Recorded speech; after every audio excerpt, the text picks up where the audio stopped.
asked more than 5,000 Americans how they thought wealth was distributed in the United States. This is what they said they thought it was.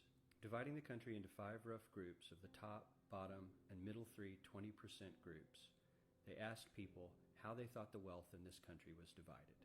Then he asked them what they thought was the ideal distribution, and 92%, that's at least 9 out of 10 of them, said it should be more like this.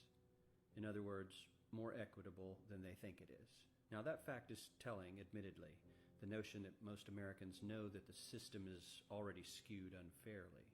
But what's most interesting to me is the reality compared to our perception. The ideal is as far removed from our perception of reality as the actual distribution is from what we think exists in this country. So ignore the ideal for a moment. Here's what we think it is again. And here is the actual distribution. Shockingly skewed. Not only do the bottom 20% and the next 20%, the bottom 40% of Americans barely have any of the wealth. I mean, it's hard to even see them on the chart.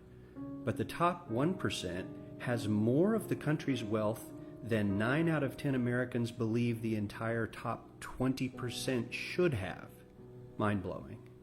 But let's look at it another way, because I find this chart kind of difficult to wrap my head around.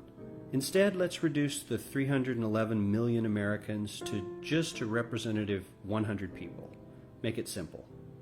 Here they are: teachers, coaches, firefighters, construction workers, engineers, doctors, lawyers, some investment bankers, a CEO, maybe a celebrity or two. Now let's line them up according to their wealth. Poorest people on the left, wealthiest on the right, just a steady row of folks based on their net worth.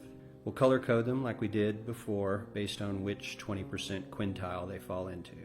Now let's reduce the total wealth of the United States, which was roughly $54 trillion in 2009, to this symbolic pile of cash. And let's distribute it among our 100 Americans.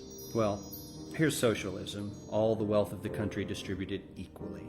We all know that won't work. We need to encourage people to work and work hard to achieve that good old American dream and keep our country moving forward. So, here's that ideal we asked everyone about. Something like this curve. This isn't too bad. We've got some incentive, as the wealthiest folks are now about 10 to 20 times better off than the poorest Americans.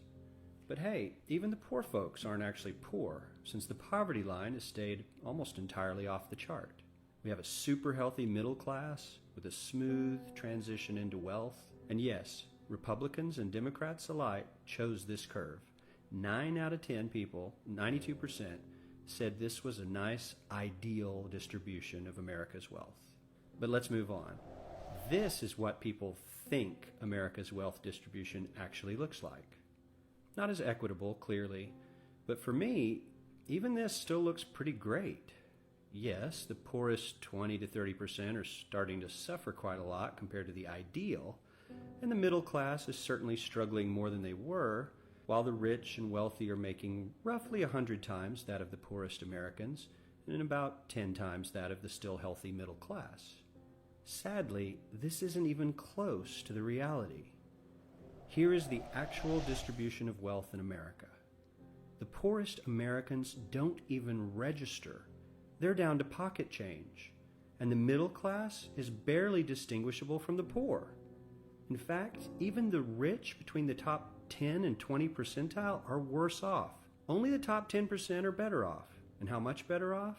So much better off that the top 2 to 5% are actually off the chart at this scale.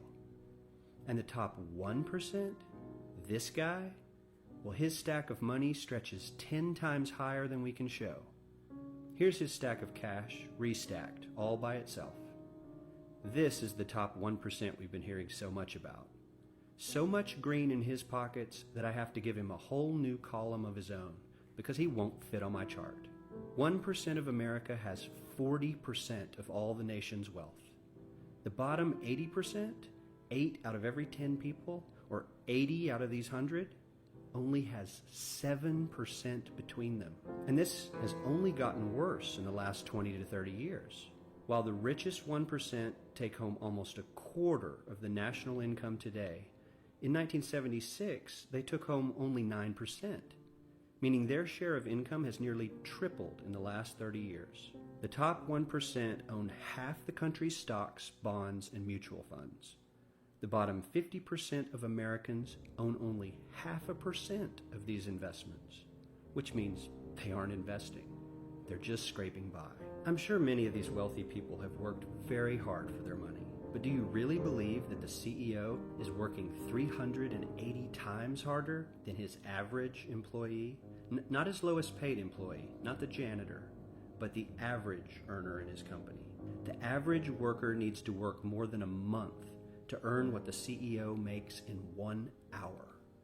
We certainly don't have to go all the way to socialism to find something that is fair for hardworking Americans. We don't even have to achieve what most of us consider might be ideal. All we need to do is wake up and realize that the reality in this country is not at all what we think it is.